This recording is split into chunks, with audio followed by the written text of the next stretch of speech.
الحمد لله رب العالمين،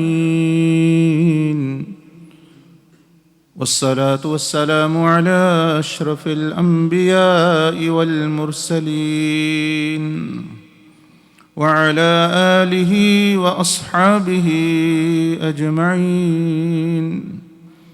أما بعد، فأعوذ بالله من الشيطان الرجيم. بسم الله الرحمن الرحيم.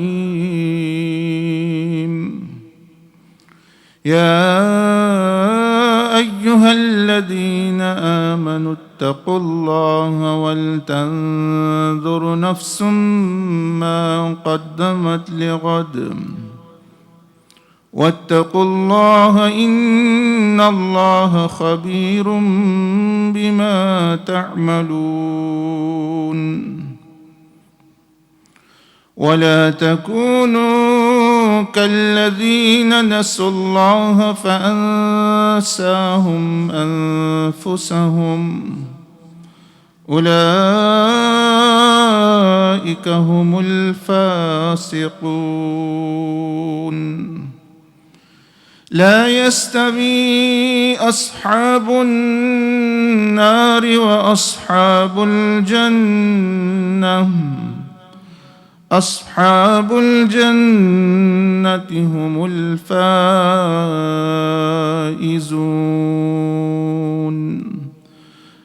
آمنت بالله صدق الله العظيم. اللهم صل وسلم وبارك على سيدنا محمد وعلى آله وصحبه. السلام علينا وعلى عباد الله الصالحين. اما بعد،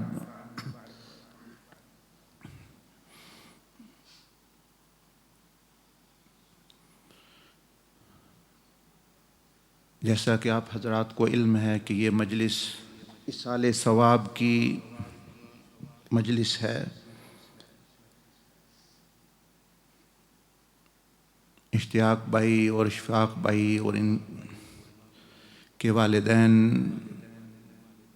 اور ان کے رشتہ داروں اور آباء و اجداد کے ایصال ثواب کے لیے انہوں نے یہ رکھی اور آپ کو دعوت دی. وہ ساتھ ساتھ اور بھی بہت ساری یہ جو شوال اور ذوالقعدہ کا مہینہ ہے، اور بھی بہت ساری بڑی بڑی ہستیاں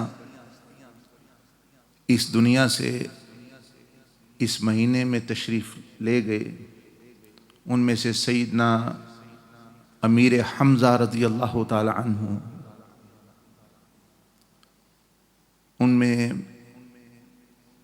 حضرت سعد بن معاذ رضی اللہ تعالی عنہ، جن کے بارے میں جو غزوہ خندق کے موقع پر شہید ہوئے، اس کے بعد حضور علیہ السلام نے فرمایا کہ یعنی مفہوم ہے حدیث شریف کا کہ ان کے مرنے سے دوسری مخلوق نے تو کیا آنسو بہائے، چرند پرند زمین آسمان بھی روئے، یہاں تک کہ فرمایا کہ سعد بن معاذ کی موت سے یعنی ان کی شہادت سے عرش الہی بھی ہل گیا، اس نے بھی آنسو بہائے. تو یہ حدیث شریف میں ہے کہ حضرت سعد بن معاذ رضی اللہ تعالیٰ عنہ کی وفات شریف پر حضور صلی اللہ علیہ وسلم نے فرمایا. اتنے عظیم صحابی رضی اللہ تعالیٰ عنہ وہ بھی، اور ان کے بعد اور ایک ہستی جو اس مہینے میں پردہ فرمایا، جنہوں نے ان مہینوں میں شوال اور ذوالقعدہ میں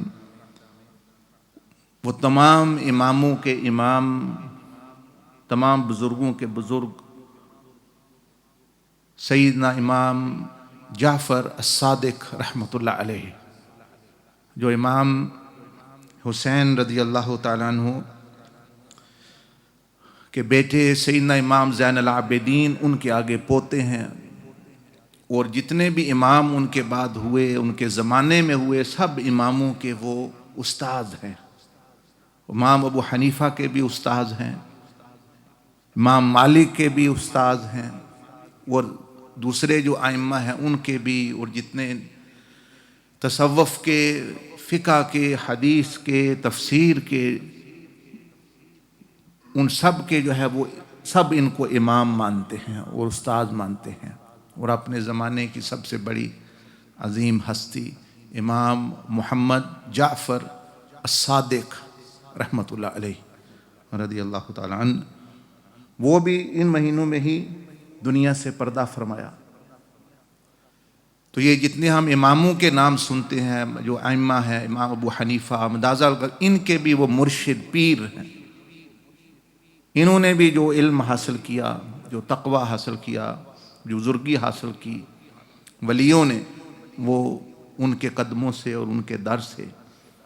آپ کے بارے میں یہ آتا ہے کہ ایک مرتبہ آپ اپنے گھر سے باہر تشریف لائے، آپ کے ہاتھ میں ایک عصا تھا. عصا کہتے ہیں ڈنڈے کو یا سوٹی کو، چھڑی کو، عربی میں اس کو عصا کہتے ہیں، عزت کے لیے، اکرام کے لیے.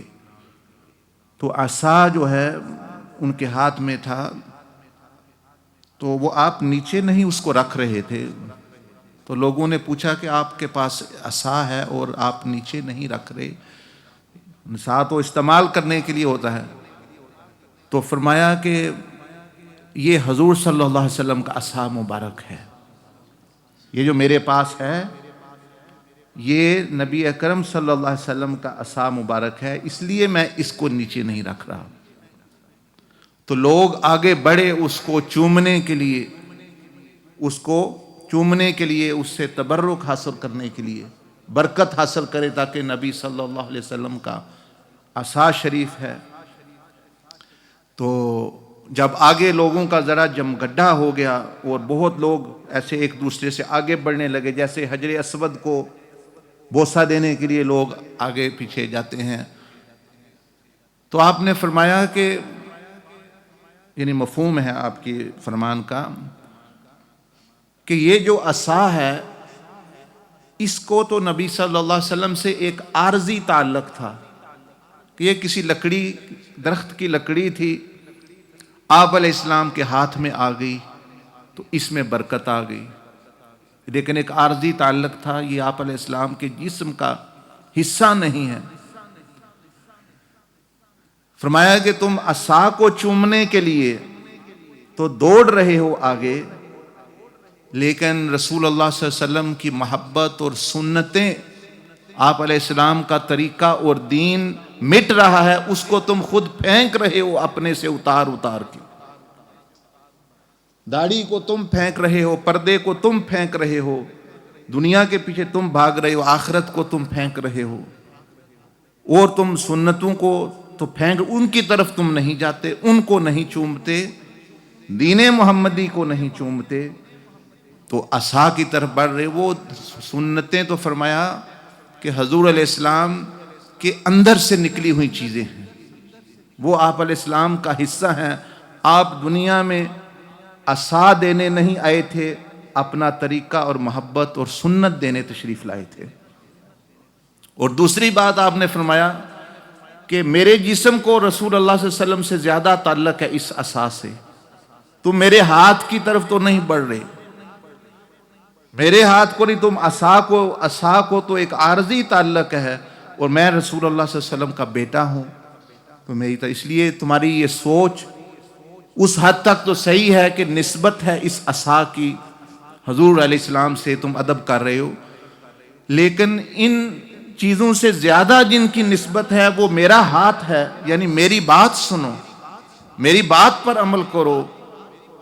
میں جو رسول اللہ صلی اللہ علیہ وسلم کا بیٹا آپ نے فرمایا ہوں، تو میرے طریقے پر جو میں تمہیں دعوت دے رہا ہوں کہ یہ دنیا کے پیچھے اور یہ جو لڑائی، تو آپ کے زمانے میں جو ہے، مشائخ کے زمانے میں لڑائی جاری تھی، جنگیں، اور بہت سارے حکمران اور خلیفہ آپس میں لڑ رہے تھے، جیسے یہ سیاست میں ہوتا ہے. ایک کہتا تھا مجھے حکومت دو، دوسرا کہتا میں نے کرسی لینی ہے، دوسرا کہتا میں نے کرسی لینی ہے. تو آپ ہی جیسی ہستی ہوں اور مشائخ آپ سے پوچھا کہ حضرت ہم بڑے پریشان ہیں کہ یہ حکمران لوگ، یہ لوگ لڑ رہے ہیں آپس میں، جیسے اب بھی ہوتا رہتا ہے، آپ نظر آئیں شام ہے، پاکستان ہے، اور جی مختلف ملک ہیں، ان میں ایک جنگ جاری ہے. تو آپ کے زمانے میں بھی حکمران آپس میں لڑ رہے تھے، ہمیں ووٹ دو، ہم نے خلیفہ بننا ہے، ہم نے حاکم بننا ہے. تو ایک آپ کے مرید تھے، تو اس نے کہا حضرت میں بڑا پریشان ہوں، یہ مسلمانوں کے ملکوں میں یہ بڑی ایک عجیب سی حالت طاری ہو گئی ہے، یہ آپس میں لڑ رہے ہیں. یہ ایک کہتا ہے مجھے حکمرانی دو، دوسرا کہتا ہے مجھے، عوام بیچارے پریشان ہیں. آپ نے فرمایا کہ یہ ایک ہڈی ہے جس کے لیے کتے لڑ رہے ہیں. دنیا، آپ نے اپنے دادا جان کا قول دہرایا، جو یہ حضرت علی کا قول ہے. اصل میں حضرت علی رضی اللہ تعالیٰ کا ارشاد ہے دنیا جیفا، کہ دنیا ایک مردار کی مانند ہے، صرف دنیا، حرام دنیا اور اور یہ ساری شیطانیت. فرمایا کہ یہ ایک مردار کی مانند ہے، اور اس کے لیے اس کے چاہنے والوں کی مثال کتوں کی ہے. وہ آپس میں لڑیں گے، وہ آپس میں بھونکیں گے، وہ لڑیں گے، وہ ایک دوسرے پر اعتراض کریں گے. تو آپ نے فرمایا تم چھوڑو ان کو، ان کی طرف توجہ نہ کرو، ان کو لڑنے دو، یہ ہڈی پر لڑ رہے ہیں سارے. تم اپنے ذکر اور جس مقصد کے لیے اللہ نے تمہیں دنیا میں بھیجا ہے، اللہ پاک کو راضی کرو، اس کے رسول کو راضی کرو، اپنے والدین کے حقوق پورے کرو، اپنے بچوں کا خیال رکھو، اور کسی کی اصلاح کر سکتے ہو، کسی کو نیکی کی دعوت دے سکتے ہو تو دو، برائی سے اپنا روکو، کسی کی مدد کر سکتے ہو تو کرو، لیکن ان جھگڑوں میں نہ پڑو. آپ نے فرمایا تم نے سنا نہیں میرے دادا امام زین العابدین سے زیادہ کون جانتا تھا سیاست کو، حکمرانی کو، جو چشم دید گواہ ہیں کربلا کے. لیکن جب کربلا کا واقعہ ہو گیا تو آپ آ گئے، تو لوگ آپ کے پاس آئے، یا امام زین العابدین آپ کے باپ حسین کو لوگوں نے، یزیدیوں نے قتل کر دی، شہید کر دیا، ہم آپ کے سپورٹر ہیں، ہم آپ کو سپورٹ کریں گے، آؤ سیاسی کو تحریک چلاتے اور بدلہ لیتے ہیں. آپ نے فرمایا خبردار تم میرے نزدیک بھی بیٹھے تو ایسی باتیں مت کر دو. تم ہی جیسے لوگوں نے کربلا میں میرے باپ کو، میرے بابا کو بلایا کہ آؤ ہماری مدد کرو، ہم جو اسلام چاہتے ہیں، اور میں خود دیکھا ہے، میں نے وہاں کیا کیا تم لوگوں نے. اب مجھے دوبارہ تم کہتے ہو کہ آؤ اس میں حصہ لو، حکمر یزید سے ٹکراؤ. خبردار جو میرے نزدیک ایسی بات بھی کی کسی نے حکومت کے بارے میں، مجھ سے سیکھنا ہے تو اللہ کا قرب سیکھو، اللہ کی رضا، روحانیت، قرآن، حدیث، اپنا تزکیہ. آپ نے فرمایا میں پڑھاؤں گا. 10 سال آپ نے مدینہ شریف میں پڑھایا. اس لیے یزید نے بھی آپ کی مخالفت، یعنی آپ کو نقصان ان سالوں میں نہیں دیا. اس نے کہا کہ اب یہ انہوں نے اعلان کر دیا ہے کہ میں نہیں حصہ لوں گا یہ جنگ میں، یہ حکمرانی کی جنگ میں، ان کو مت کوئی چھیڑے. تو آپ کو موقع ملا، آپ نے 10 سال امام زین العابدین نے وہ اپنا تزکیہ سکھایا. اسی طرح امام باقر، پھر امام جعفر صادق جن کی بات کر رہا ہوں، تو امام جعفر صادق اپنے فالوور، اپنے پیروکار، اپنے مرید کو سمجھا رہے ہیں. وہ جو کہہ رہا ہے جی مجھے بڑی دلچسپی ہے شام میں کیا ہو رہا ہے، وہ دیکھو عراق کا خلیفہ وہاں لڑ رہا ہے، عباسی خلیفہ یہ کر رہا ہے، فلاں مصر کے حکمران آپس میں لڑ رہے ہیں. تو آپ نے فرمایا وہ ایک ہڈی ہے جس پر کتے لڑ رہے ہیں، تم کیوں ان کے فکر مند ہو، پیچھے ہو؟ تم، اللہ نے جو تمہیں حکومت دی ہے اپنے جسم پر، اس پہ تم کیا کر رہے ہو؟ تمہیں جو والدین، جس کی آج سال سواگ والدین، خیش و کارب، رشتہ دار، تمہارے جو حقوق ہیں وہ تو تم ادا کر نہیں رہے. دور دور کی سیاست، امریکہ میں کیا ہو رہا ہے، فلاں میں کیا ہو رہا ہے، یہ کیا ہو رہا ہے، وہ کیا ہو رہا ہے، پہلے شروع تو کہیں سے کرو اچھی صحیح طریقے سے. تو آپ نے فرمایا کہ میرے دادا پردادا امام حسین نے بھی جب کربلا میں وہ تشریف لائے تو انہوں نے دیکھ لیا کہ یہ لوگ مدد کرنے والے نہیں ہیں. تو آپ نے بھی فرمایا ان کو، ابن زیاد کو فرمایا کہ دیکھو مجھے 3 چیزیں میں تمہیں پیش کرتا ہوں، تینوں میں سے کوئی بات میری مان لو. میں نہیں لڑنا چاہتا تم سے، مجھے یا تو واپس مدینہ میں جانے دو، میرا کوئی جھگڑا نہیں ہے، میں جا کے اپنا جس طرح پہلے دین سکھاتا تھا اور لوگوں کو فائدہ میں اسی طرح کرتا رہوں گا، تمہارے ساتھ کوئی جب لوگ ہی تیار نہیں، لوگوں کا ہی ذہن نہیں، تو میں کیوں لڑوں؟ میں تو ان کی مدد کے لیے آیا تھا، میرے تم سے کوئی جھگڑا نہیں ہے، نہ یزید سے، تم جانو، تمہاری حکومت جانے، مجھے واپس اپنے نانا کے پاس مدینہ میں جانے دو، میں اپنے خاندان کو واپس لے جاتا ہوں۔ اگر یہ بھی نہیں تم مانتے سمجھتے ہو میں کچھ ادھر جو ہے تحریک چلاؤں گا، یہ کروں گا، تو مجھے پھر جو ہے جہاں سرحدیں ہیں، کافروں سے جنگ ہو رہی ہے مسلمانوں کی، ان سرحدوں کی طرف جا کے میں رہتا ہوں، میں رہتا ہی نہیں دنیا میں دنیا سے قطع تعلقی، کل وہاں میں لڑتا کافروں سے شہید ہو جاؤں گا، تم نہ میرے خون سے اپنے ہاتھ کو رنگو، کیونکہ یہ بہت دنیا میں فرمایا کہ اب کوئی ایسا پاکیزہ خون نہیں ہے جو میرے خون سے پاکیزہ ہے، تو تم مت رنگو۔ یا فرمایا کہ مجھے سیدھے یزید کے پاس لے جاؤ، میں اس سے کوئی اپنا بات چیت کر لیتا ہوں اور اسے ڈسکس کر لیتا ہوں، میں کیوں آیا تھا، تمہیں کیا کرنا چاہیے، اسے نصیحت کرتا ہوں، اسے سمجھاتا ہوں۔ یہ 3 آپشن آپ نے دیے، 3 کا مطلب یہ کہ آپ بھی لڑنا نہیں چاہتے تھے، آپ نے بھی سمجھ لیا کہ اب میں ہٹ جاؤں اس سے اور اپنا لوگوں کو اسی طرف اللہ کی اور رسول کی طرف دعوت دوں، بھئی یہ لوگ اس طرح کے نہیں ہیں جو سپورٹ کرنے والے ہیں۔ بہرحال انہوں نے اس میں کوئی کی بات بھی نہ سنی، انہوں نے کہا کہ یا بیعت کریں اور یا شہید ہو جائیں، یا گناہ کرو اور یا جو ہے وہ تو پھر یہ ہستیاں جو ہے گناہ کی طرف تو نہیں کبھی بھی جاتے ہیں۔ تو آپ نے فرمایا اب یہ تو نہیں ہو سکتا بھئی میں ایک ظالم کی کو سپورٹ کروں، اب میں جو ہے مرنے کو ہی، شہادت کو ہی ترجیح دوں گا، اور آپ ہو گئے۔ تو امام جعفر صادق اپنے مرید کو سمجھا رہے ہیں کہ دیکھو میرے پڑنانا، میرے پردادا کا اور دادا کا یعنی کیا تعلق، اور تم یہ جو ہے اس جھگڑے میں بنا پڑو، اپنے جو ہے وہ اپنا زندگی درست کرو جہاں تک کر سکتے ہو۔ خیر یہ تو امام جعفر صادق رحمۃ اللہ، جو انہوں نے بھی اس مہینے میں جو ہے وہ پردہ فرمایا۔ آپ کے پاس ایک مرتبہ بڑے بڑے بزرگ ہستیاں جیسے امام ابو حنیفہ رحمۃ اللہ علیہ، امام مالک اور اس طرح کے دوسری ہستیاں اور بڑے بڑے مشائخ اور اولیاء آپ کے پاس تشریف لے گئے، تو کہنے لگے کہ ہم آپ کی زیارت کرنے کے لیے آئے ہیں۔ تو آپ نے فرمایا کہ دیکھو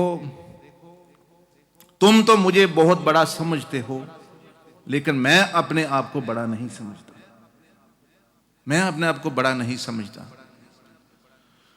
فرمایا کہ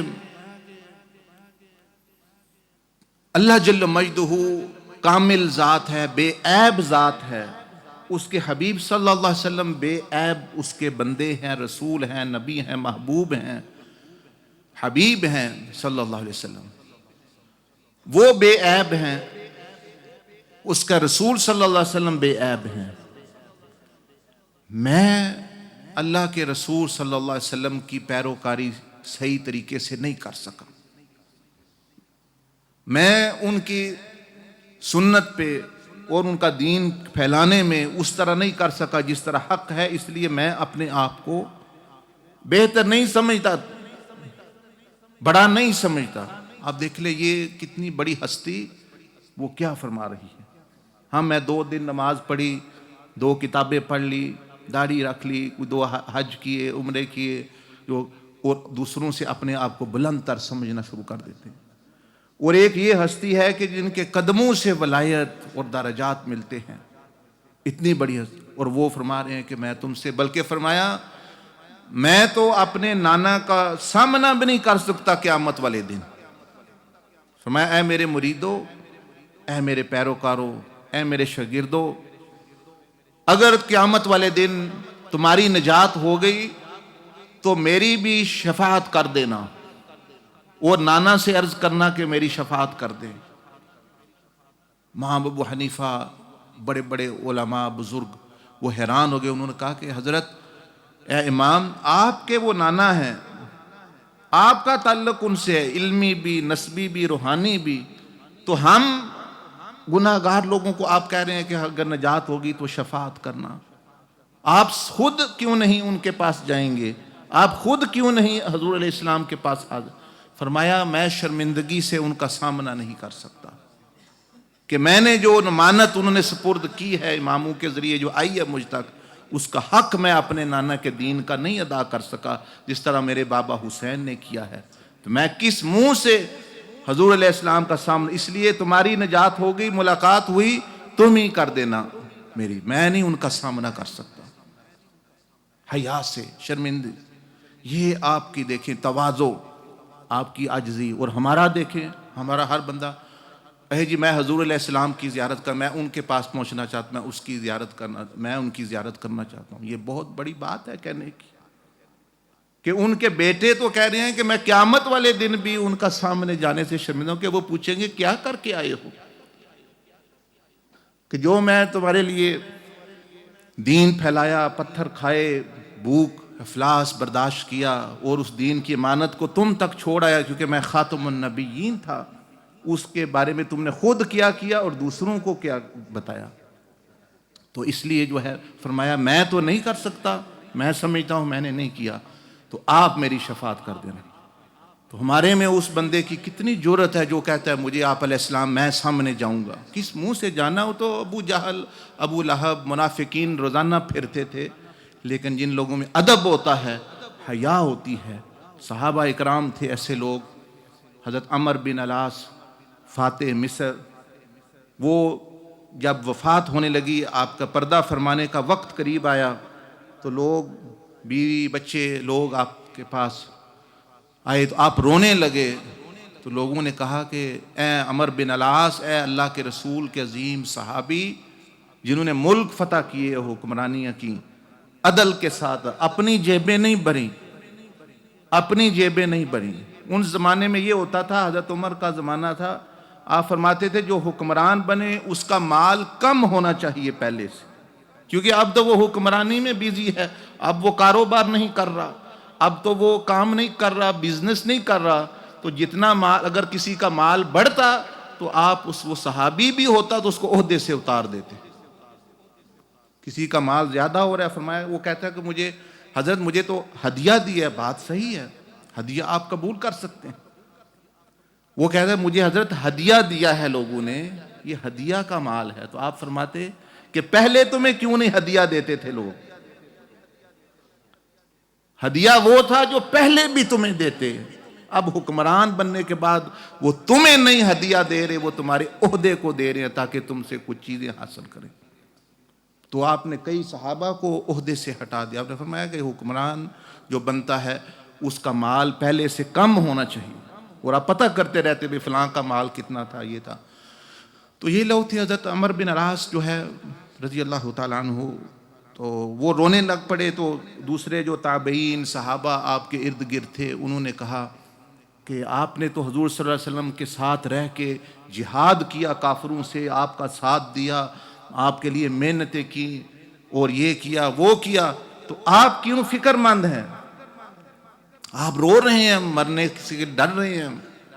آپ نے فرمایا کہ تم یہ کہتے ہو کہ میں حضور علیہ السلام کے ساتھ رہا، لیکن اگر تم مجھے پوچھو کہ نبی صلی اللہ علیہ وسلم کا حلیہ بیان کر دو کہ آپ علیہ السلام کی ناک مبارک کیسی تھی، آپ کی آنکھیں کیسی تھی، آپ کا چہرہ کیسا تھا، تو فرمایا کہ میں نہیں بیان کر سکتا، اس لیے کہ میں نے نظر بھر کے پوری زندگی دیکھا ہی نہیں ادب کی وجہ سے،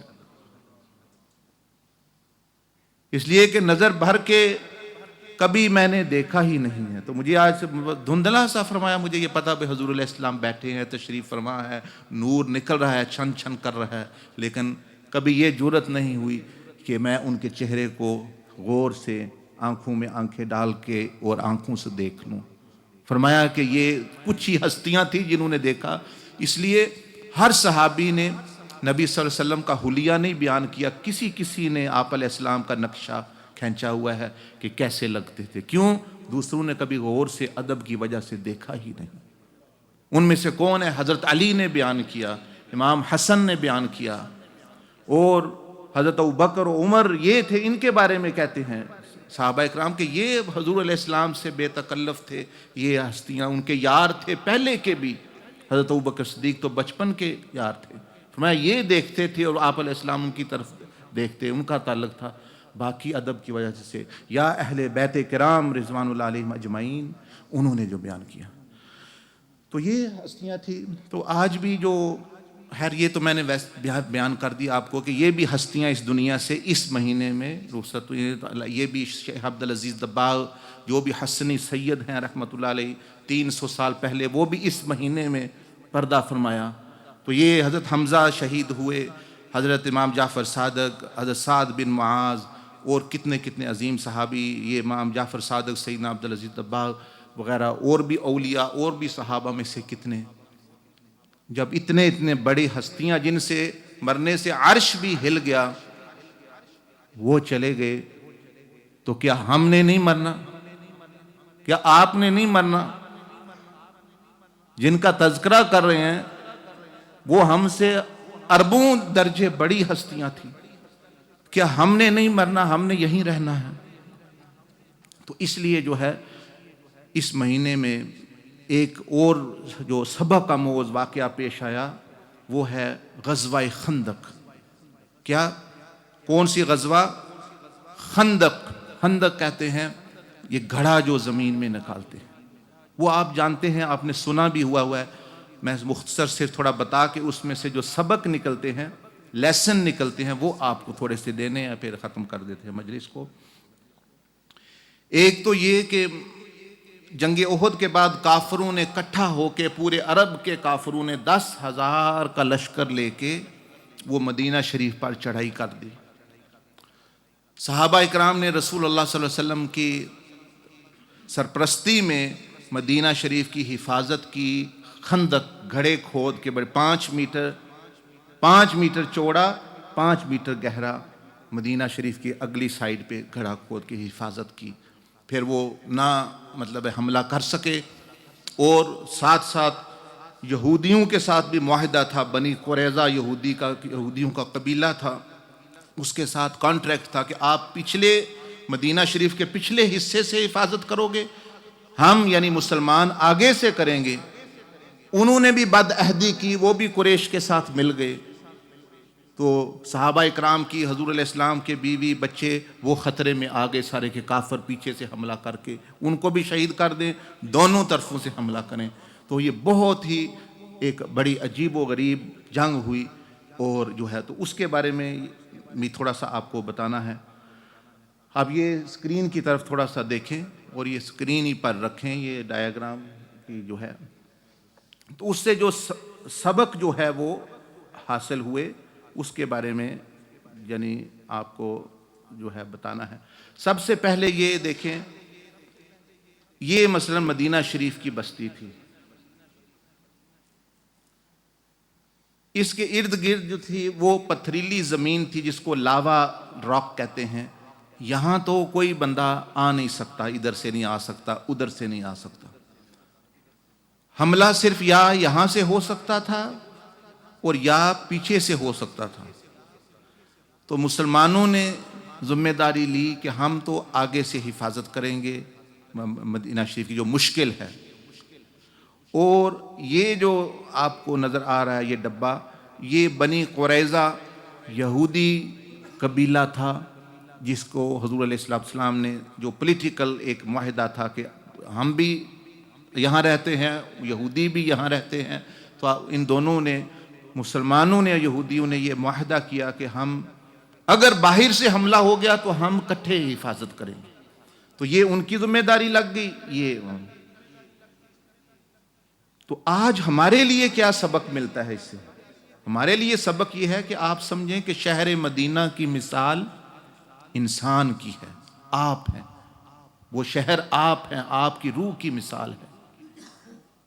وہ تو ہو گیا، سیرت میں تو جو واقعہ پیش آیا وہ آ گیا، لیکن سیرت صرف سٹوری لائن نہیں ہے، اس میں سے سبق اور عبرت بھی نکلتی ہے آج کے دور کے لیے کہ آج کیا انسان کے لیے کیا سبق ہے.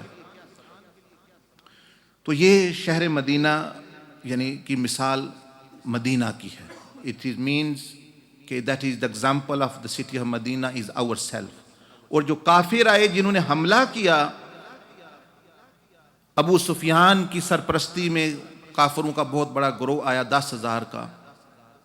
آج ہم پر کیا ہو رہا ہے؟ ہم پر بھی چاروں طرف سے ہزاروں قسم کے گناہوں کا حملہ ہے. آپ دیکھ لیں گناہ، حب جا، شیطانیات اور شیطانیت اور شہوتیں اور مختلف قسم کی برائیاں، مختلف قسم کے زنا، شراب، جوا، ڈرگ، دنیا، حرام رزق. دنیا کے دیکھیں دو حصے ہیں. ایک دنیا کا حلال حصہ ہے، اس لیے اللہ پاک نے قرآن میں فرمایا یہ مانگو آتینا فی الدنیا حسنہ. ایک تو دنیا کا حلال اور اچھا ہے، عورت سے تعلق ہے، مال سے تعلق ہے.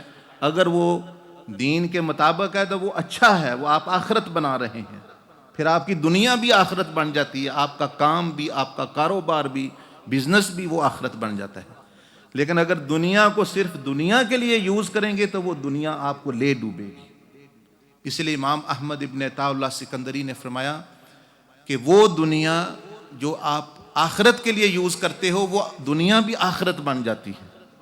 آپ بزنس کر رہے ہو تاکہ میں حلال رزق کماؤں تو وہ بھی عبادت بن گیا. نکاح کر رہے ہو کہ میں زنا سے بچوں، وہ بھی عبادت آخرت بن گئی. کھانا کھا رہے ہو، رشتہ داروں کے ساتھ رہ رہے ہو، باہر واک کر رہے ہو، کسی کی بیمار پرسی کر رہے ہو، وہ ساری عبادتیں بن جاتی ہیں. لیکن اگر وہ صرف رسم و رواج اور صرف دنیا داری کے طور پر کریں گے تو وہ پھر دنیا ہی رہے گی، وہ بندہ پھر دور ہو جائے گا. تو اس کی example, so the example of the battle of trench for today's human being, the lesson for today, that see that you are like the city of Medina, and the evil and the desires and love of fame, name, all things and all distractions are like the army of kuffar which came to invade Madinatul Munawwara.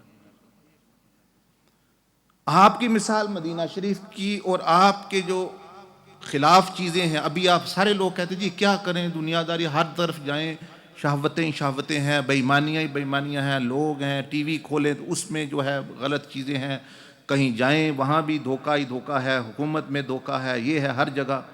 تو لوگ محسوس کرتے ہیں کہ ہم گھر گئے ہیں برائی میں، برائی ہے. تو اس کا پھر حل کیا ہے؟ What is the solution? So in this battle of Khandaq, we find the solution for this problem of ours. Solution اس کی یہ ہے کہ آپ یہ دیکھیں، look here، دیکھیں کہ اگر آپ کے اوپر حملہ ہو گیا ہے ان چیزوں کا، برائیوں کا، تو جس طرح صحابہ کرام نے خندق کھود کے اپنے آپ کو محفوظ کر لیا آپ صلی اللہ علیہ وسلم کے کہنے پر، آپ بھی اپنی زندگی میں شیطان کے اور اپنے درمیان محبت رسول اور سنت نبوی کی خندق کھود لیں. آپ بھی یعنی وہ سنتیں اور نبی صلی اللہ علیہ وسلم کی محبت کو بجائے شیطان کی محبت، گناہ کی محبت، مال کی محبت کی بجائے رسول اللہ صلی اللہ علیہ وسلم کی محبت اور خندق جو ہے وہ سنت کو بنا لے. میں نبی علیہ السلام کا طریقہ اپنے اندر لے آؤں گا، پھر آپ دیکھیں گے کہ وہ شیطان، وہ گندگیاں، وہ برائیاں آپ تک نہیں پہنچ سکتی. پھر آپ محفوظ محسوس کریں گے صحابہ اکرام کی طرح. So if you think you are overwhelmed by evil and distractions, if you look at the diagram, like the Sahaba Ikram, they dug the trench or the ditch actually to protect them from the army of evil, army of the kuffar. If you also dig a trench of sunnah, the prophetic way, between you and evil, you and shaitan, you will also be protected. آپ بھی بچ گئے ہیں. مثلا میں مثال دیتا ہوں، آپ علیہ السلام نے فرمایا کہ میری سنت یہ، حضرت علی کو فرمایا کہ اے علی، ارادے کے ساتھ کسی کو غلط نظر سے نہ دیکھو، شہوت کی نگاہ کسی پر نہ ڈالو. اب یہ سنت کہ بچنا اس سے، نبی سے طریقہ بتا. جو بندہ اس پر پابندی کرتا ہے اس نے خندق بنا لی ہے اپنے اور زنا کے درمیان، اب وہ زنا تک پہنچ ہی نہیں سکتا. So a person who follows the prophetic way, like Rasulullah sallallahu alaihi wasallam said, that actually beware and guard your gazes and protect your eyes from lustful glances.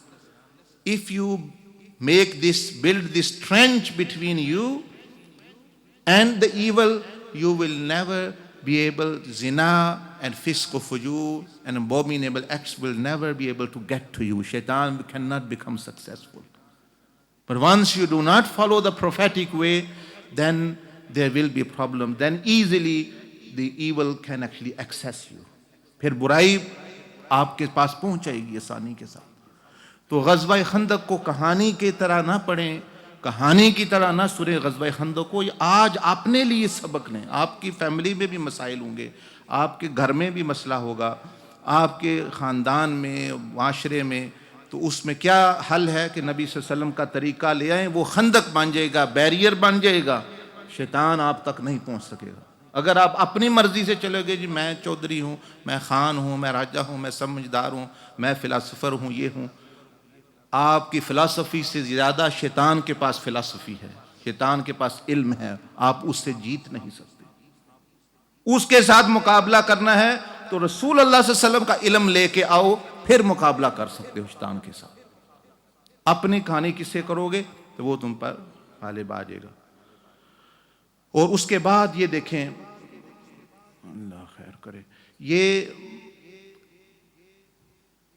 خندق کھودتے کھودتے جو 10-10 بندوں کی ٹولیاں تھی, 10-10 بندوں کا گروپ تھا, نبی صلی اللہ علیہ وسلم خود ایک گروپ کا حصہ تھے, 10 کا. آپ بھی خندق کھود رہے تھے, اور آپ علیہ السلام نے جو خندق کھودی بھی, اس کے بارے میں بھی سب سے پہلے مشورہ کیا.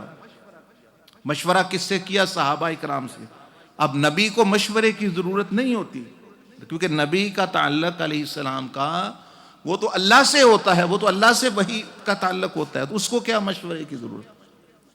لیکن یہ ہمیں سبق دینے کے لیے کہ جب کوئی مسئلہ آ جائے, مشکل آ جائے, پریشانی آ جائے, بیوی ہو, میاں ہو, خاندان ہو, کاروباری ہو, تو آپ مشورہ کریں. یہ سنت ہے نبی علیہ السلام کی. آپ نے صحابہ سے مشورہ کیا کہ کیا کرنا چاہیے, کہ مسئلہ ہو گیا. اب یہ رسول اللہ صلی اللہ علیہ وسلم کی سنت بن گئی. کیا تو اپنے آپ کو بندہ عقل کل نہ سمجھے کہ مجھے کسی کی ضرورت نہیں, میں جو کہوں وہ ہو, نہیں. آپ جتنے بھی عقل مند ہیں پھر بھی سنت ہے مشورہ لیں جو اہل رائے لوگ ہیں دوسرے. اور مشورہ دیا بھی کس نے؟ جو اپنے ملک کا بندہ ہی نہیں ہے. حضرت سلمان فارسی رضی اللہ تعالیٰ عنہ ایران کے رہنے والے ہیں, انہوں نے مشورہ دیا کہ خندق کھود لیں. اور ان کو کوئی ملٹری کا علم بھی نہیں ہے, وہ کوئی ملٹری مین نہیں ہے, یعنی جنگی بندے نہیں ہیں, کوئی جرنیل آرمی کے نہیں. تو اس کا پتہ چلتا ہے کئی دفعہ عام بندہ بھی ایسا اچھا مشورہ آپ کو دے دیتا ہے. عام بندہ بھی جس کا تعلق اس فیلڈ سے نہ بھی, وہ بھی بڑا آپ کے کارآمد. اس لیے مشورہ لینا چاہیے. گھر میں مسئلہ ہو مشورہ کریں, خاندان کا ہو مشورہ. کافروں نے تو 1200-1300 سال بعد, 1200 سال انہوں نے بھی نہیں سیکھا, لیکن 1200 سال بعد جا کے انہوں کو تو سمجھ آ گئی کہ یہ مشورہ بڑی اچھی چیز ہے. ان کے سارے ملک مشورے پر چل رہے ہیں, خاص طور پر جو ویسٹرن یورپ, امریکہ وغیرہ. یہ پارلیمنٹ جو ہے, پارلیمنٹ میں کیا کباب پکاتے ہیں ادھر, یا ادھر کیا وہ قانون کہتے ہیں. پارلیمنٹ جو ہے وہ مشورہ کا ایک گھر ہے. وہ مشورہ, یہاں نہ وہاں نماز پڑھتے ہیں, نہ وہاں چرچ ہے, نہ وہاں کوئی پڑھایا جاتا ہے, نہ لکھایا جاتا ہے, نہ کوئی. وہاں صرف اور صرف بندے اکٹھے ہو کے کیا کرتے ہیں, پارلیمنٹ میں کیا کرتے ہیں, وہاں جا کے مشورہ کرتے ہیں. بھائی ہمارا ملک کس طرح اچھا چلے, یہ مسائل پیدا ہو رہے ہیں, یہ کیسے حل کرنے ہیں, یہ قانون بنائیں نہ بنائیں وغیرہ وغیرہ. تو وہ جو بادشاہ ہے, ملکہ ہے, کوئین, وہ نہیں ڈکٹیٹ کرتی, یا پرائم منسٹر نہیں کہا میری مرضی ہے تو ایسے ہی کرنا ہے, یا وزیر خزانہ وہ میں ایسے نہیں. جو بات پیش آتی ہے وہ کہتے ہیں ہم پہلے مشورہ کریں گے. تو وہ 300-400 بندہ جو وہ مشورہ کرتا ہے بیٹھ کے درمیان میں, وہ بھی اصل بندے ہیں جو بندوں نے چن کے یا بھیجے ہوئے ہیں. تو اب کافروں کا تو سارا نظام دیکھ لیں, وہ مشورے سے چل رہا ہے. امریکہ بھی مشورے سے چل رہا ہے, وہ صحیح. اور ہمارے لوگ جو ہے وہ مشورہ اپنا نہیں کرتے, گھر میں بھی نہیں کرتے, کاروبار میں بھی نہیں کرتے, اور نہ گاؤں میں نہ شہر میں. اور جو مشورہ کرنے والے بھیجے وہی غلط بندے بھیج دے, پھر الٹا اور نقصان. وہ تو وہاں جا کے بھی اپنا وہ ڈرامہ کرے گا بندہ, تو وہ اور زیادہ نقصان ہو جائے گا. بہرحال غزوہ خندق سے ایک سبق یہ بھی ہمیں, one lesson which we can learn, that we should consult. کوئی آپ گھر کے بڑے ہیں, چودھری ہیں, یہ گھر کا بڑا ہے, بنایا ہوتا ہے لوگوں نے, یہ جی برادری دے موئیاں نے وہ ہے, اچھا, تو وہ موئی کو دوسرے منہ سے بھی مشورہ کرنا چاہیے.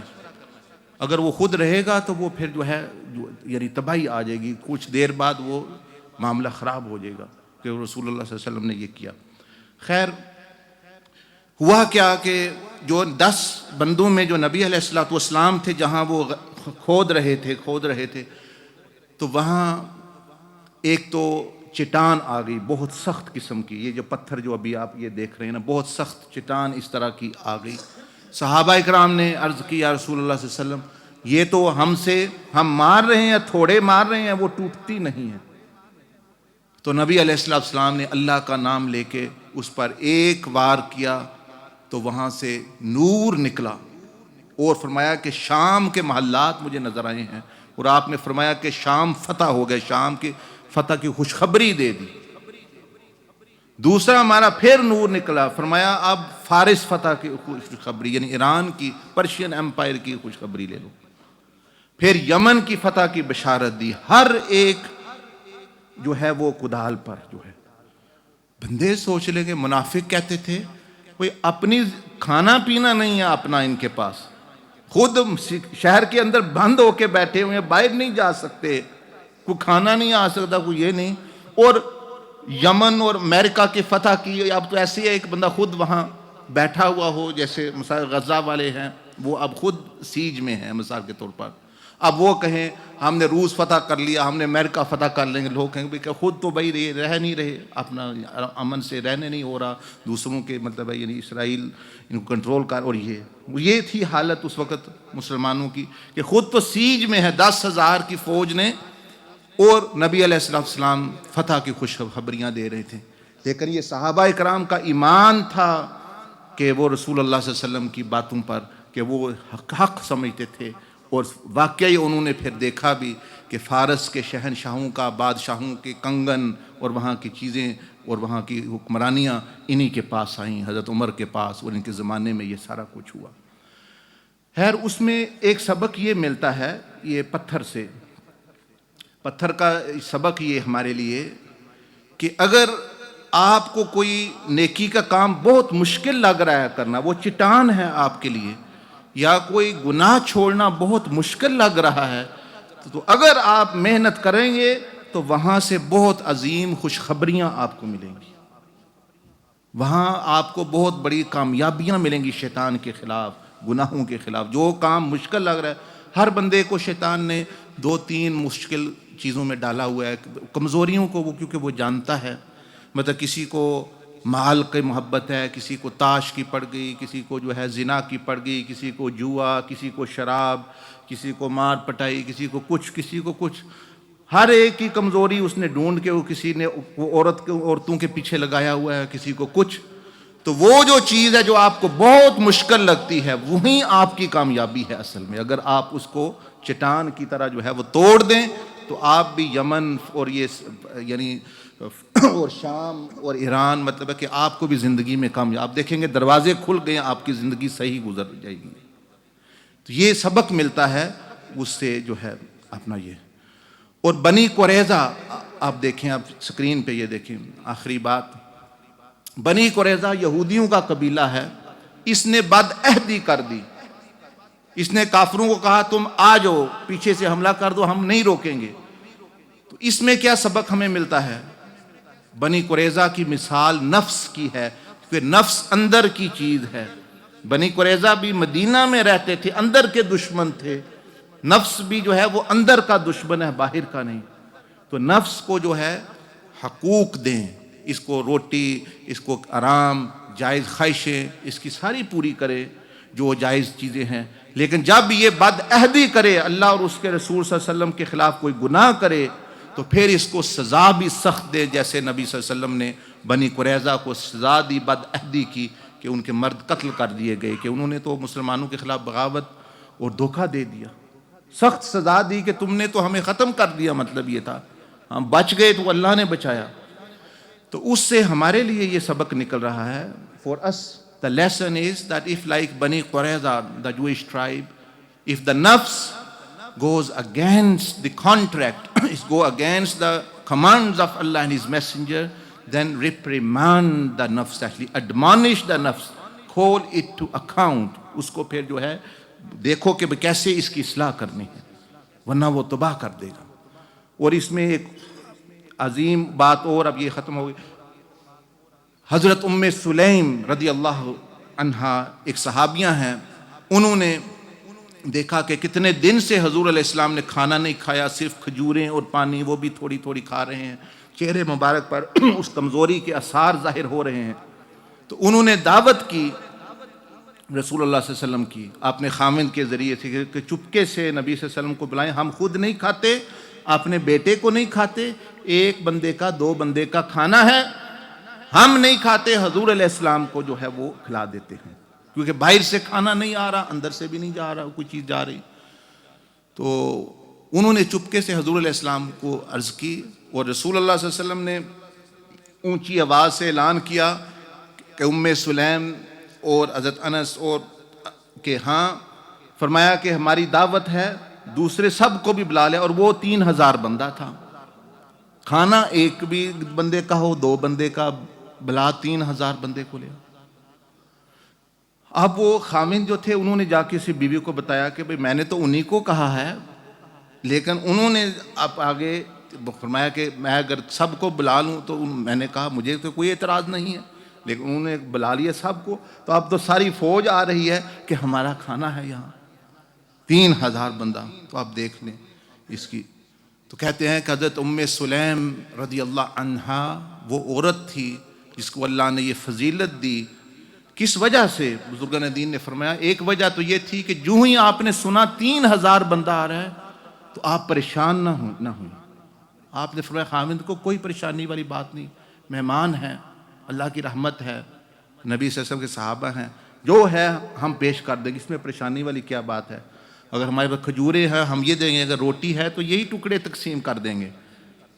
اس سے یہ سبق مل رہا ہے ہمیں کہ بھئی اگر مہمان آ جائے گھر میں، ہمارے ہاں یہ ہوتا ہے بھئی اپنا مہمان آ گئے، کسی نے کہہ دیا بیوی کو یا کسی گھر میں، عجیب مہمان فون کیا، یہ 5-10 مہمان آ رہے ہیں، آپ نے پہلے بتانا تھا، ہمارے ہاں یہی نہیں ہے، اب میں بناؤں گی کیسے، کھانا کیسے آئے گا، پہلے ہی بے برکتی شروع ہو جاتی گھر میں۔ کیونکہ جب لڑائی جھگڑا یا یہ تناؤ یا اس طرح کی چیز ہو جائے تو نبی صلی اللہ علیہ وسلم نے فرمایا گھر سے برکت اٹھ جاتی ہے، اگر ہو بھی بہت ساری رحمتیں، رزق وغیرہ، امن، سکون، جو ہی وہ یعنی تلخ کلامی شروع ہوگی تو برکت اٹھ جائے گی۔ تو ہمارا یہ طریقہ ٹھیک نہیں ہے، نہ عورتوں کا نہ مرد کا۔ مہمان ٹھیک ہے بتانا چاہیے مہمان کو بھی میں آ رہا ہے، لیکن آ گئے ہیں 5 آ گئے ہیں 10 آ گئے ہیں، گھر ہے یہاں یورپ میں لوگ رہ رہے ہیں، فریج بھرے ہوئے ہیں، لیکن پھر بھی گھر میں پریشانی ہے، بتایا ہی نہیں ہے، یہ ہو گیا، مہمان وہاں بیٹھے ہیں، وہ آپس میں لڑ رہے ہیں میاں بیوی، خامد پریشان، یہ وہ اپنا، تو وہ اس سے پھر برکت اٹھ جاتی ہے۔ لیکن اگر آپ کھلے دل سے روز کہتے ہیں یا اللہ رحمت فرما، یا اللہ رحمتہ فرما، ہمیں بھی کہا جاتا ہے صاحب دعا کرو رحمتہ امن، بھئی جب رحمت گھر میں آتی ہے آپ جو ہے روتے ہیں، مہمان تو رحمت ہوتا ہے، جب وہ آتا ہے کہتے ہیں کم آئیں، اور دعا مانگتے اللہ زیادہ رحمتہ فرما، اور جب اللہ بھیجتا ہے کبھی، کیونکہ مہمان جو بھی ہے کافر بھی ہے وہ اللہ کی رحمت ہوتا ہے، اللہ پاک کی برکتیں لے کے آتا ہے، یعنی ایک قسم کا تحفہ ہوتا ہے بندے کے لیے۔ تو حضرت ام سلیم رضی اللہ عنہا نے کوئی برا نہیں منایا، کوئی ایسے پریشانی نہیں، 2 بندوں کا 4 بندوں کا کھانا ہے، 3000 آ رہا ہے، آپ نے کھلے دل سے جو ہے فرمایا کہ آنے دو سب کو۔ یہ اگر ایسا کریں گے، دل کھلا رکھیں گے، اللہ برکت دے گا، اور اللہ اپنے پاس سے دے گا، اللہ پاک رزق میں برکت دے گا۔ اس لیے یہ ہمارے لیے آج کے دور کے لیے، میاں بیوی کے لیے، ہسبینڈ وائف یا گھر والوں کے لیے، مہمان آئے خوش ہو جائیں کہ ہمارا لاٹری نکل آئی ہے، خوش ہو جائیں، جو اچھا ہے کھانا اس کے سامنے رکھیں، یہ اس کو مت دیکھیں، اس کو دیکھیں کہ بھیجا کس نے ہے۔ بھئی مہمان اللہ کی رحمت ہوتا ہے۔ نبی صلی اللہ علیہ وسلم نے کافر کو بھی مہمان رکھا، دودھ پلایا، ایک کافر نے پیشاب کر دیا، آپ نے خود چادر دھوئی اس کی، ازواج مطہرات کو بھی نہیں کہا، خود اپنا کیا، فرمایا یہ مہمان ہے، اور آپ نے فرمایا جو مجھ پر اللہ پر قیامت تک ایمان رکھتا ہے اس کو چاہیے مہمان کی عزت کرے، خاص طور پر جس سے لالچ نہ ہو۔ ہمارے ہیں لالچ دیکھتے ہیں، اس سے فائدہ کیا ہے، یہ بندہ کیا ہے، اس سے ہم پیسے لیں گے، اس سے ہم ووٹ لیں گے، اس کی کل ہماری یہ کرے گا، اس بنیاد پہ دعوتیں پک رہی ہیں اور کی کھانے کباب بن رہے ہیں اور ڈشیں بن رہی ہیں، اور جس کا پتہ ہو کوئی ویسے آ گیا مانگنے کے لیے، جی میں چندہ کرنے آیا ہوں، یہ کھانے کا وقت ہے، اس کو کوئی نہیں کھلاتا، حالانکہ اصل تو اب یہ آیا مہمان جو ہے ابھی آیا ہے، کھانے کا وقت ہے، جو بھی اچھا ہے کم ہے وہ اس کے سامنے رکھیں کہ بھئی پتہ چلے کہ بھی اللہ کے لیے مہمان نوازی کر رہے ہیں، اور جس کو جان بوجھ کے تو یہ دوسری ان کی کہتے ہیں بزرگان دین، ان کو نبی علیہ السلام تشریف لائے، آپ علیہ السلام نے دعا کی، کھانے میں دعا کی، ان کی روٹیوں کے لیے دعا کی، ان کی جو ہے کھانے کے لیے دعا کی، اور فرمایا 10 بندوں کی ٹولیاں بن کے آئیں اور کھائیں۔ 3000 بندہ کھا گیا، اور پھر بھی کھانا وہ باقی رہا، اور حضرت انس کی وفات تک یا ان کے آخری دنوں تک وہ کھانا ان کے پاس رہا، وہ ختم نہیں ہوا، وہ بعد آخر جا کے ختم ہوا۔ تو کیا بزرگان دین فرماتے ہیں کہ یہ حضرت سلیم کی ایک تو مہمان نوازی تھی، اس کی برکت، اور دوسرا ان کو جو حقوق، جو خاوند کے حقوق انہوں نے ادا کیے، اور جو اللہ کا بندہ سمجھ کے وہ، کیونکہ ایسی مثال آپ نے قائم کی غزوہ خندق، یہ جو حضرت سلیم کا ذکر ہو رہا ہے کہ آپ کے خاوند باہر سے آئے، سفر سے آئے، خاوند آیا، اسی دن کچھ دیر پہلے آپ کا بچہ فوت ہو گیا، 8-10 سال کا بچہ ہے۔ آپ دیکھیں ہمارے ہاں کیا ہوتا ہے، 8-10 سال کا بچہ فوت ہو گیا، خاوند آیا سفر سے ہفتے بعد، مہینے بعد یا کام کر کے، آپ نے بچے کو بستر پر لٹا دیا کپڑا دے کے، بھئی خاوند باہر سے آ رہا ہے، باہر سے بندہ پریشان آتا ہے، کام کاج کر کے آتا ہے، پتہ نہیں کہاں کیا کیا معاملہ پیش ہے، میں آتے ہی اس کو بتاؤں کہ بیٹا فوت ہو گیا ہے تو اچھی بات نہیں، اور اس کو جو ہے آپ نے کھانا تیار کیا، کھانا کھلایا، کوئی بتایا نہیں ہے، کوئی پریشانی کا اظہار نہیں کیا، خود کپڑے پہنے، اچھے کپڑے پہنے، میاں بیوی کے طور پر رات کو لیٹے، رات کو بیٹھے میاں بیوی، جس طرح میاں بیوی لیٹتے ہیں، نہیں بتایا۔ صبح جب ہوئی تو آپ نے خاوند سے کہا کہ مجھے ایک بات بتائیں، اگر کوئی آپ کو کوئی چیز دے کچھ دنوں کے لیے تو واپس لے لے تو کیا کرنا چاہیے؟ فرمایا کہ شکریہ کرنا، خاوند کہنے لگا کہ شکریہ کرنا چاہیے، اگر کوئی گاڑی دیتا ہے 10 دن کے لیے، کپڑے دیتا ہے، کوئی چیز دیتا ہے بھائی 10 دن استعمال کر لیں، تو جب وہ مانگے واپس آئے تو پھر لینے کے لیے تو شکریہ کر کے دینا چاہیے۔ فرمایا ایسے ہی سمجھ لو پھر ہمیں بھی شکریہ ادا، اللہ نے 10 سال کے لیے ہمیں ایک بیٹا دیا تھا، اور اللہ نے اب وہ واپس لے لیا ہے۔ صبح فجر کے وقت آپ نے بتایا، اور جب پھر نبی صلی اللہ علیہ وسلم کو اس کی خبر ہوئی، اور آپ علیہ السلام اور اللہ جل مجدہ اتنے خوش ہوئے حضرت سلیم پر کہ یعنی خاوند کی خوشی کے لیے اس عورت نے بھئی خبر نہیں دی، بتایا نہیں، کھانا کھلایا، اور بعد میں بھی اچھے طریقے سے، اور اس کی برکت یہ ظاہر ہوئی کہ غزوہ خندق کے موقع پہ جو ہے 3000 آپ کے گھر کو اللہ پاک نے چنا اس برکتوں کے لیے۔ تو جب بندہ نیکی کرتا ہے، گھر میں بہتر طریقے سے رہتا ہے، لوگوں کے ساتھ اچھے تعلقات رکھتا ہے، تو پھر اللہ کی طرف سے رحمت۔ ہمارا یہ ہے کہ بل زیادہ آ گیا تو وہ لڑ رہے ہیں، اچھا یہ بینیفٹ ہے تو وہ لڑ رہے ہیں، یہ بل آ گیا، فلاں ہو گیا، گھر میں یہ ہو گیا، خاوند بھی یہ چھوٹی موٹی، تو اس سے دیکھیں جو برکت ہوگی وہ بھی چلی جائے گی، لڑائی جھگڑے سے کچھ فائدہ نہیں ہوتا۔ حضور صلی اللہ علیہ وسلم نے فرمایا، اما عائشہ فرماتی ہے کہ رسول اللہ صلی اللہ علیہ وسلم، اے عائشہ، جس گھر میں اللہ پاک بہتری، خیر، برکت دیتا ہے، اس کی نشانی یہ ہے کہ اس گھر میں نرمی کو داخل کر دیتا ہے، معافی کو داخل کر دیتا ہے، ان گھر والوں میں نرمیاں آ جاتی ہیں، وہ لڑتے بھی ہیں تو نرمی، اختلاف بھی کرتے ہیں نرمی، عفو و درگزر والا معاملہ، تو سمجھیں اس میں برکتیں آ رہی ہیں، اور جس میں ہر چیز ہو اور سختی آئے تو سمجھیں برکتیں، رحمتیں جو ہیں وہ اٹھتی چلی جائیں گی۔ آج ہم ڈھونڈ رہے ہیں کس میں سکون، اے جی کس 2000 پاؤنڈ کا ٹی وی گھر میں ہو، 5000 پاؤنڈ کا ٹی وی ہو، کارپیٹ ہو، یہ ڈیکوریشن پیس 1000 پیس کا ہو، گاڑی ہو 50,000 پاؤنڈ، یہ سکون نہیں دیں گے آپ کو، اس سے سکون نہیں آتا۔ وہ صوفہ 10,000 کا آپ کو سکون نہیں دے گا، اخلاق محمدی آپ کو سکون دے گا، بیٹر کنڈکٹ، آپ کا جو طریقہ کار ہے، آپ کا جو اخلاق ہے، رویہ ہے، محبت ہے۔ حضرت سلیم کی طرح مہمان زیادہ آگے، کوئی آپ نے تنگی کا اظہار نہیں کیا، بچہ فوت ہو گیا، کتنی بڑی بات کو چھپایا اس کے لیے، اس وجہ سے برکتیں تھیں اپنا۔ تو اگر آپ سکون چاہتے ہیں تو وہ پیسے ضرورت پوری کرے گا، گاڑی جتنی مرضی مہنگی لے لیں، گھر لے لیں، جو مرضی کر لیں، اس سے نہیں امن۔ سکون جھونپڑی میں بھی آ سکتا ہے، آپ اخلاق اچھے کر لیں، اپنی طبیعت میں نرمی، معافی اور دوسرے کی خیر خواہی لے آئیں، تو دیکھیں اس جھونپڑی میں بھی برکت آئے گی، اس جھونپڑی میں بھی وہ سکون ملے گا۔ اگر آپ کو نہیں سمجھ آ رہی تو ہمارے ملک میں یہ لیڈی ڈیانا اور پرنس چارلز کا دیکھ لیں، یہ شہزادے اور شہزادیاں ہیں، کیا چیز نہیں، کیا ان کے پاس صوفے اچھے نہیں تھے، گاڑیاں اچھی نہیں تھیں، محلات مکان اچھا نہیں، کون ہے جو ان سے اچھا محل لے سکے، ان سے اچھی گاڑی لے سکے؟ ساری تو تھی، لیکن سکون وہ کیوں نہیں؟ کیوں نہیں وہ سکون تھا؟ وہ سکون دیکھتے اخلاق سے آتا ہے، بندے کے رویے سے آتا ہے۔